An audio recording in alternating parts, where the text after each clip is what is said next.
ایک ہے ماننا، ایک ہے ماننا اور ایک ہے منانا.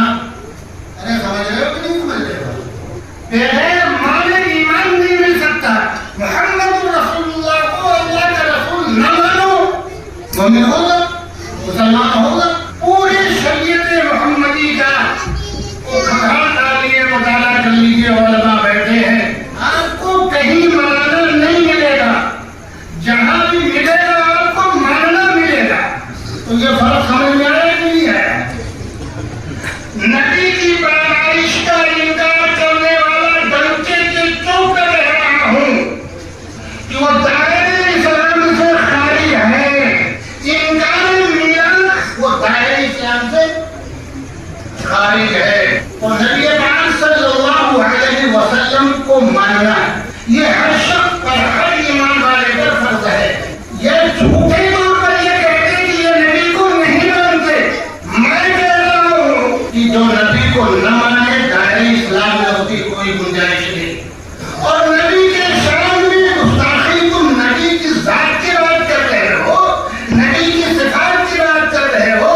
خدا کی قسم نبی پاک صلی اللہ علیہ وسلم کے پیر کے نیچے کی دھول بھی کسی نے توہین کر دی اور کسی نے توہین کر دی تو وہ دائرے اسلام سے بولے نا وہ سے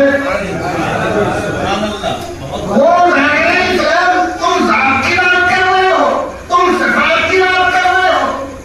میں یہ کہتا ہوں کہ پیر کے نیچے کی خاک کی توہین کرنے والا بھی دائرے اسلام سے خارج ہے. اللہ کرے سمجھ میں آ جائے. اب نبی پیدا ہوئی ہے، اس میں کسی کا اختلاف نہیں، کسی انسان کا اختلاف نہیں.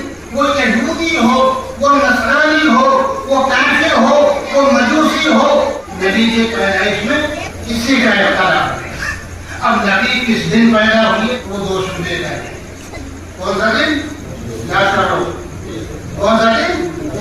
دو شنبے کا دن. نبی پاک صلی اللہ علیہ وسلم دو شنبے کو روزہ رکھتے تھے.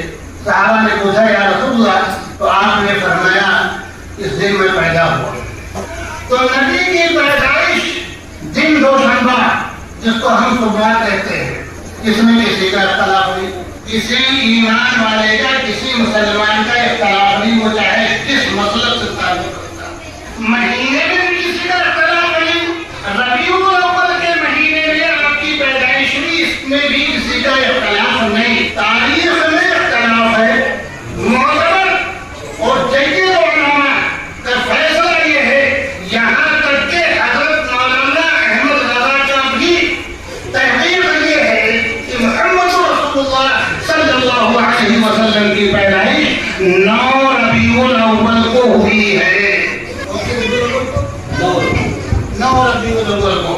اور بھی بہت سی تاریخیں، اور کچھ لوگوں نے 12 ربیع الاول بھی بتایا ہے، کچھ لوگوں نے اس کے علاوہ بھی تاریخیں بتائی. اس میں ہے اختلاف. وصال بھی ربیع الاول ہی کے مہینے میں، اور وہ تاریخ 12 کی، اس میں کسی کا آج سے 25 سال پہلے ہمارے اس علاقے میں 12 ربیع الاول کو 12 وفات کے نام سے جانا جاتا تھا.